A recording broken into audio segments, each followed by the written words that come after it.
Good morning, everyone. I'd like to welcome you all here today.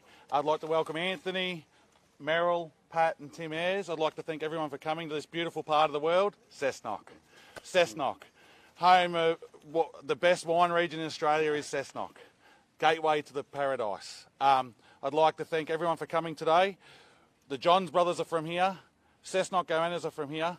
Cessnock has everything we need. We're about to have more. We're about to have one of 50 Medicare urgent care clinics here in this area.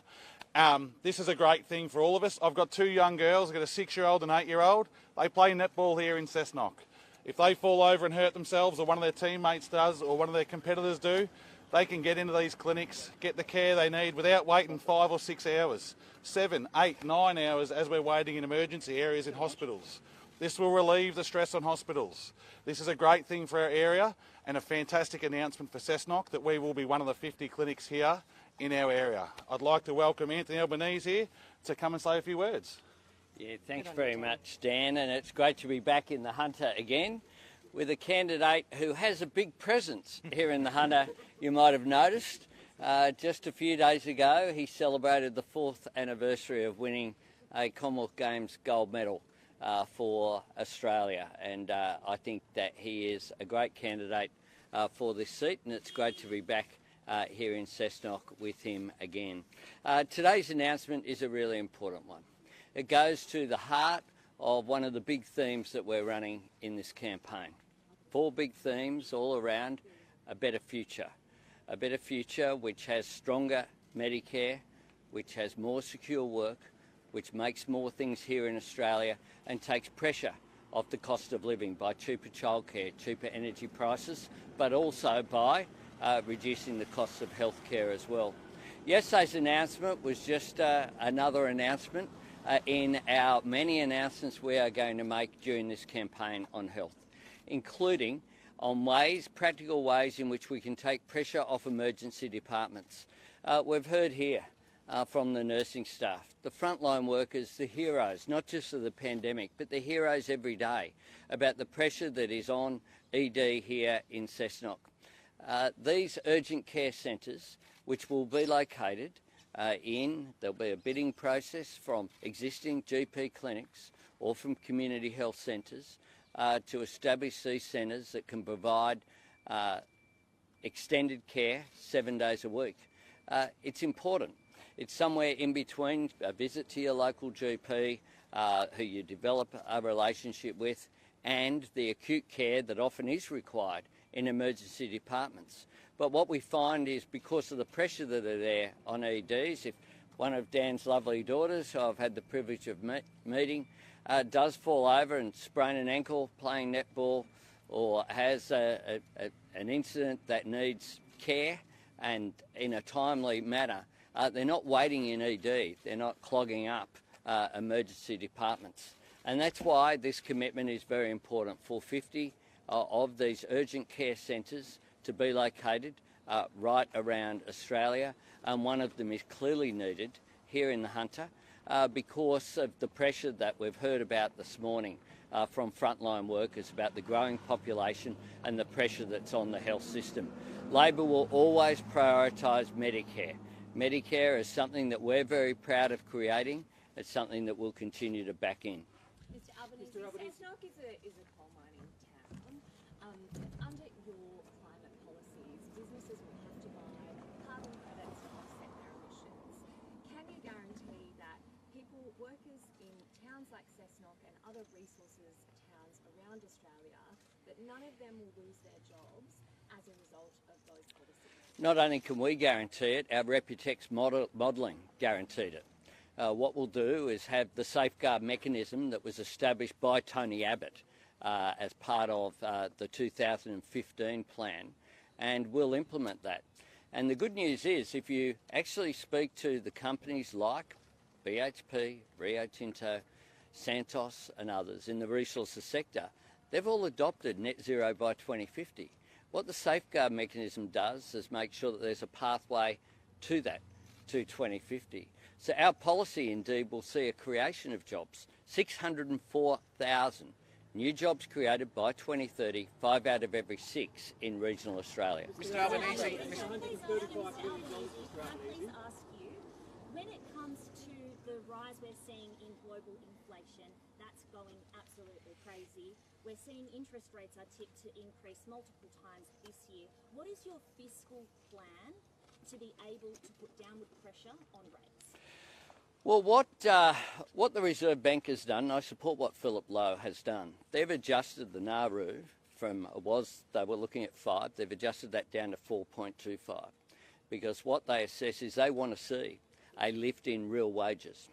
And so when they look at the Nauru, which is about what impact inflation can be without putting upward pressure on prices, upward pressure on inflation, they've resisted pressure to increase interest rates up to this point. They've said they've foreshadowed increases in the future from the point one where there are.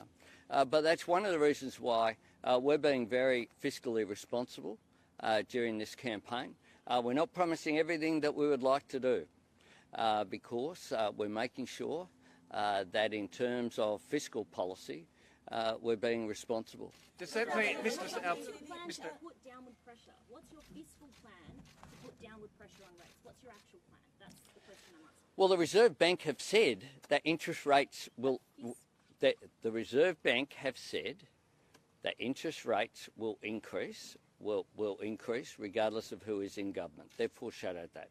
Our fiscal plan is to make sure that we have responsible spending. Our fiscal plan is to make sure that we don't have the sort of waste that we've seen under this government as well, whereby we've had, I note some comments about our expenditure on aged care, for example. Talk to these nurses, some of whom work in aged care, about whether it's needed. That's $2.5 billion. That's less than half of the $5.5 billion that the government spent on subs that didn't lead to actually anything being built. Mr. Jonathan? If you're going to spend $135 million on these 50 GP clinics, if there's a problem with hospital waiting times, aren't you better off addressing the hospital waiting times than spending money on other clinics, which you then have to up-tool and find staff for? No, this addresses hospital waiting times. Part of the problem with our hospital system and emergency departments, and you can talk to any of the people in the sector, is people in nursing homes who get transferred by ambulance to an emergency department of a hospital because they have a health issue and there's not a nurse on site, they can't get the care. That's part of the very objective that we have, and the same principle applies to this policy.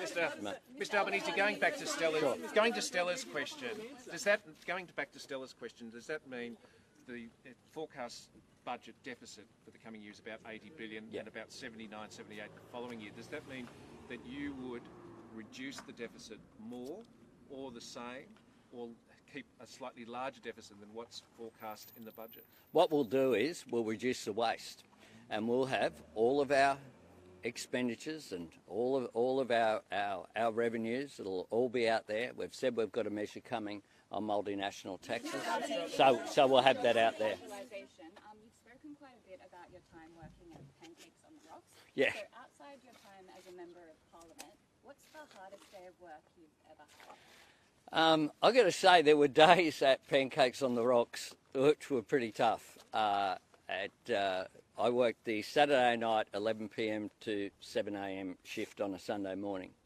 and at times there were issues, not surprisingly, at 3 or 4 a.m. in the morning in Pancakes on the Rocks, and it was also one of the difficulties. It was a well-paid job, but to tell the truth, the pancake mix got into your skin, and people knew that you had worked for 2 or 3 days afterwards, that you'd been there. So it was a tough job. But probably the hardest job I had when I was at uni in terms of a one-off was a thing that was up on the board there. It was payments to clean one of the wharves down now where the Wharf Theatre is and the Sydney Theatre Company there. They'd been abandoned at that time, and we had to go in with high-powered hoses. They're really tall roofs. They hadn't been used for a long time, and we basically, I think back on it now, no occupational health and safety, We were hosing off with high-powered hoses, essentially pigeon poo, probably decades, and it went all over us, and it was an absolutely dreadful day. We did get paid for it for 3 days' work, and it was a pretty tough job, but short term. Claire? Following on from Jono's question, Sure. the clinics will require more GPs. Where do they come from? Because at the moment this policy of paying clinics to hire more is increasing demand for them. But you've acknowledged and are campaigning hard on the fact there is a GP shortage Yeah, in there is. Australia. Where do they come from? And I also have a question for Mr. Foley. Okay, sure.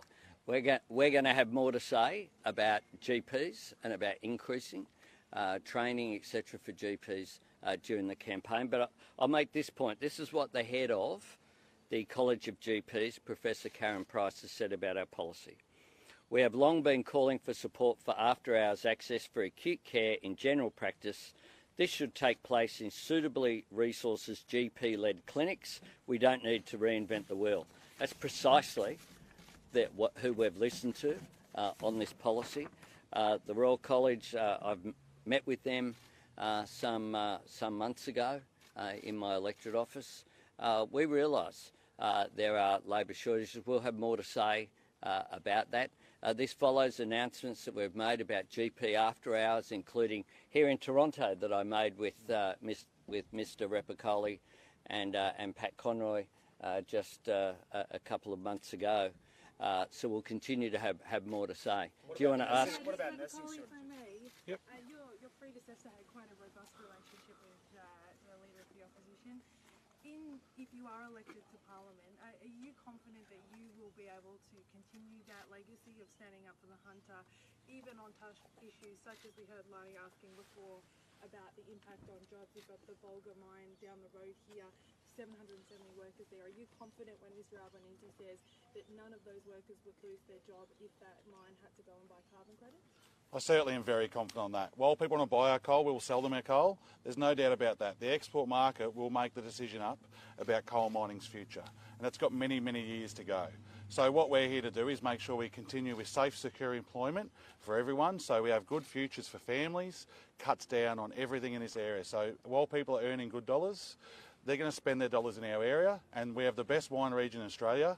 We have the second best tourism area in New South Wales. We have the best resources sector in New South Wales. We have the best energy sector in New South Wales, and we have one of the world's leading horse breeding studs here in our electorate. We have so much to offer here in the Hunter, and we're going to continue offering that, and a Labor government will only make it stronger. Thanks, Dan. Sure. And then I'll go to Fee.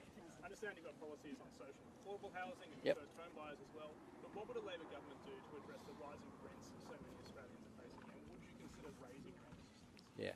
Yeah. Look, one of the things that our policy's aimed at, our Housing Australia Future Fund, is to address some of those issues. Part of the problem that we've seen is that you've seen a reduction in Commonwealth direct engagement and involvement in building new housing, new social housing. When we were last in office, we built something in the order of 20,000 additional social housing units, but we renovated or refurbished some 80,000. There were a whole lot of homes that were sitting around that weren't viable, weren't livable. We put money into that. We changed also the social experience of people in that public housing. I think about a public housing estate such as the one in Lilyfield in my electorate that was transformed by being renovated away from the old blocks that were up there. Yeah, but one of the ways that you take pressure off is by increasing supply of housing and taking some of the pressure off. We need to work with, I was talking yesterday with a bunch of people in the construction industry yesterday after I saw you, and we talked about ways in which we could work together. I had a meeting with some people from the Property Council last week as well. We'll continue to engage. We'll have more to say on housing, including private housing, including the private market during this campaign. Fee? Mr Albanese, the latest unemployment rate will be out later today, and it might even have a 3 in front of it. your shadow treasurer said in 2020, the biggest test of this government's management of the recession and its aftermath will be what happens to jobs. So do you concede the government has passed the test? I think that, well, I certainly hope it has a 3 in front of it later today. I want to see the unemployment rate as low as possible. But I also look at the nature of how people are doing it. I want an economy that works for people, not the other way around. And the truth is that the figures have shown, for example, we had a debate about casualisation over the last couple of days. Well, there are 500,000 people are working 3 jobs or more. 500,000. Think about that. 3 jobs or more. And that is an increase of 50% since this government came to office. The truth is that what we need is secure work that provides enough income so that people can feed themselves, pay their rent, get by, have enough money there so if there's a family emergency, they don't think about how they can possibly get by. And the truth is that sometimes these big figures that look at the macro level, and remember the definition of employment can be people just working a couple of hours a week. So they don't get included in the figure. But that figure of 500,000 people working 3 or more jobs is quite an astonishing one, and it continues to grow. We have a growth in insecure work. One of the things I've been talking with Dan about when we talked about him being a candidate here that he was concerned about was more insecure work, less permanency in the mining sector in this community. It's something that is a major issue. I know that Meryl has continued to raise this and Pat as well with me. Same pay. So, you know, that's why we have a policy, for example, of same job, same pay that we'll have more to say about. So we want the unemployment rate to be as low as possible, but we also want to look at what the real impact is on people, and people are really doing it tough. Yep. AMA says your urgent care clinics will do little to relieve the hospital logjam and further fragment care and will unfairly compete with nearby GPs. Is the AMA wrong, and why weren't they consulted? Well, the College of GPs, which is what this is aimed at, have welcomed the policy. Professor Karen Price, so have the Grattan Institute. The AMA says it's ill thought out. Well, it is just one of the policies that we'll announce when it comes to GPs, and I'm very confident. I had a chat with the president of the AMA today. I met with him 2 weeks ago in my Parliament House office during budget. Actually, I think it was on the day of my budget reply. I made time to meet with the president of the AMA. My door is always open to him. Hang on. Criticism you've received from the government and now the latest polls is that people don't know who you are or what you stand for. Why do you think that is, given you've been in politics for over 20 years? Well, I'm concentrating on putting forward my plan for a better future for Australia. I am making sure that I'm out there, again with candidates, day after day, as I've been in this region. I think my 4th visit to the region just this year. I began on January 2 here announcing faster, higher speed rail here for the Hunter. I made announcements about GP after hours. Today this is a practical plan as well.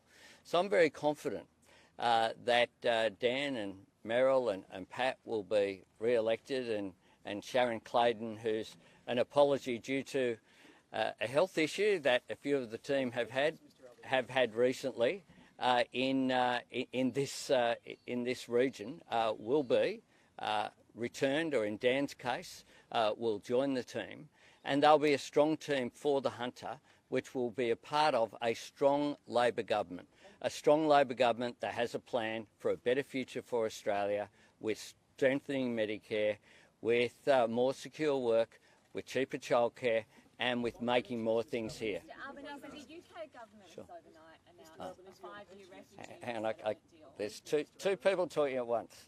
Mr. Albanese, the UK government has overnight... And then I'll go to Jonathan. A 5-year refugee resettlement deal with Rwanda and endorsed vote turnbacks.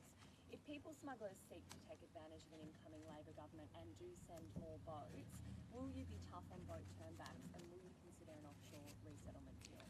We'll turn boats back. Turning boats back means that you don't need offshore detention. On pensioners, Mr Albanese, Fred poked me in the back before and said, what's going to happen with the pensioner? He hasn't had a decent raise in the pension in 10 years. What's your message to Fred and other pensioners who are doing it tough out there with cost of living? What are you going to do to help Fred? Well, Fred, who I know, I know from way back, I know Fred very well. And Fred is someone who, like a lot of pensioners, will always have a good say, and he's someone who's made a great contribution in his working life, and he deserves respect and dignity in his older years. I'll make this point. When Labor was last in office, we gave the biggest increase in pensions history. I will always be sympathetic to pensioners. I grew up in a household where I survived as a child with a mum on an invalid pension. So I get it. We'll always do what we can. And that's why I've said in every single budget, governments should consider what they can do for people who are doing it tough. Mr Albanese, Newcastle Airport funding this morning from the Coalition, will Labor match that? Sorry? Will Labor match the airport funding announced this morning by the Coalition? Yes, we certainly will. And indeed, we've done a lot of work on Newcastle Airport over the years. I've been a regular visitor here, and there's someone here who I think in terms of the big issue, as you'd be aware, at Newcastle Airport, I might ask Meryl if she wants to say something here as the local member, that PFAS was the biggest issue facing the community here. Meryl was an extraordinary advocate for her local community, but we will certainly match that commitment. Newcastle Airport's really important, and one of the things that I hope occurs, and we envisaged in the aviation white paper I did way back in 2009, was how you could get more regional tourism directly here. I want to see more direct flights internationally to here in the Hunter, because as Dan said, there's a lot to offer here. Some of the best wineries in the world. I have to be careful so I don't say a different thing here from Margaret River. Or is anyone here from the Tizer? Oh, dear, dear. No one here from the... Oh, there's a Tizer photographer. A little finger up there.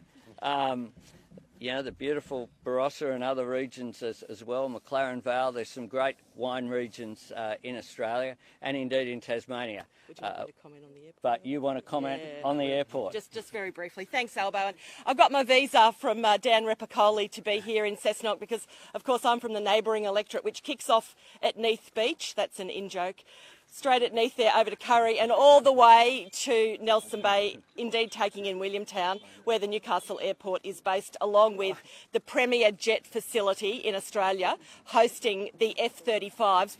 We're going to have 72 F-35s in Australia, and 54 of them will be based in my seat at RAF Williamtown. We are going to make, it's actually the safest airport to land in Australia because you are talked down from the tin pushers in the RAF. They know what they're doing. We are strengthening the runway. I have fought with this current government to strengthen the runway, and now we are going to have a terminal that will be fit to take the big planes. Someone asked about the economy of the Hunter. We need to diversify that economy. We're going to be able to fly from Newcastle to Singapore, from Newcastle to New Zealand, from Newcastle potentially to the west coast of America. This is really exciting. Newcastle Airport is taking off literally and metaphorically. 4,500 jobs straight away.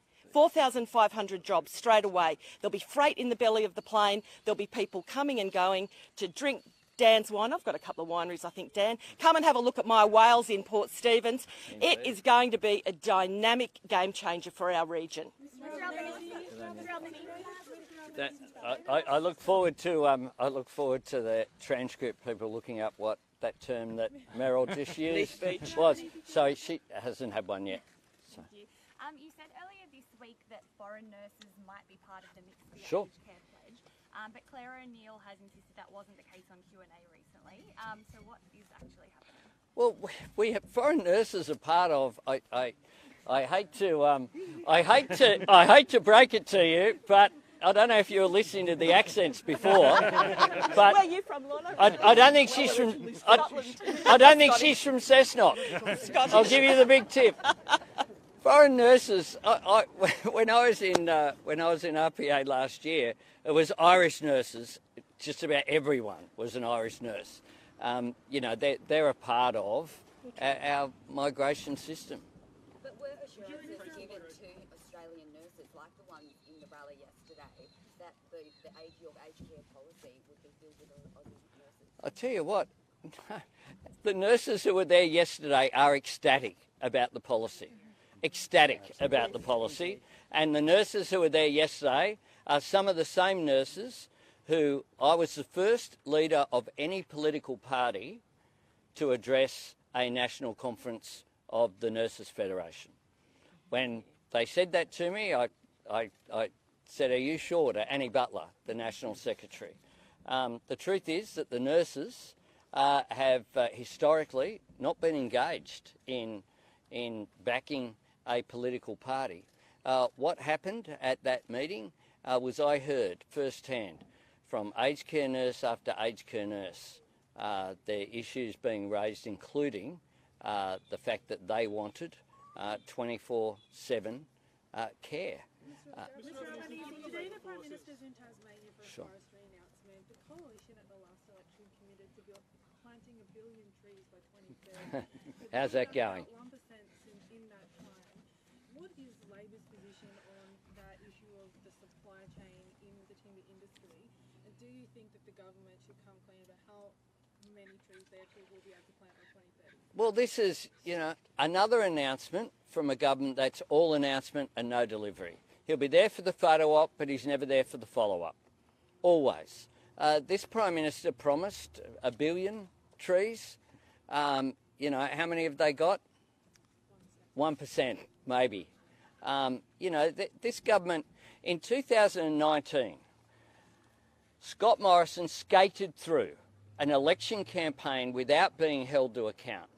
He skated through with photo ops, making promises, none of which, are just dismissed. Whether it is this or whether it be yesterday when he walked away from a National Anti-Corruption Commission. Now, before the last election, indeed in 2018, he said very clearly when he became Prime Minister there would be a National Integrity Commission.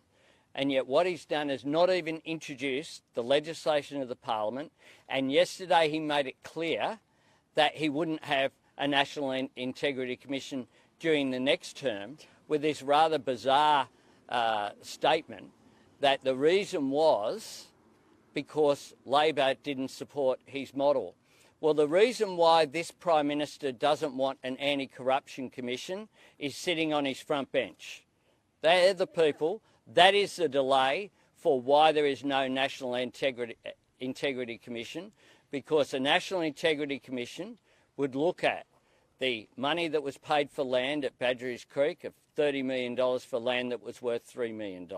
It would look at the sports rorts saga. It would look at all of the rorts that have been looked at. It would look at how it is that Angus Taylor, they'd spend a fair bit of time on Angus, I've got to say, and that's why there's not a National Anti-Corruption Commission. This Prime Minister just makes promises and walks away from it. Similarly, on religious discrimination, the Prime Minister withdrew legislation.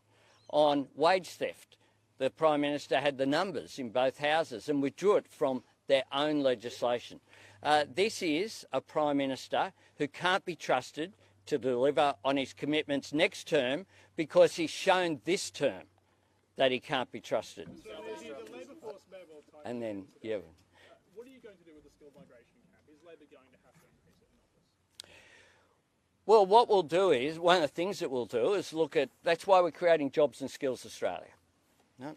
And yesterday I met with people including the head of the Australian Chamber of Commerce and Industry. And one of the things that we talked about is the skills crisis, and also the head of the restaurant and caterers. Other industries that need that need labour. And in the short term, you of course will need to import labour across a range of areas. We have a skills crisis in this country. It means, for example, that some restaurants can't open 7 days a week or 6 days a week, whatever their normal pattern is.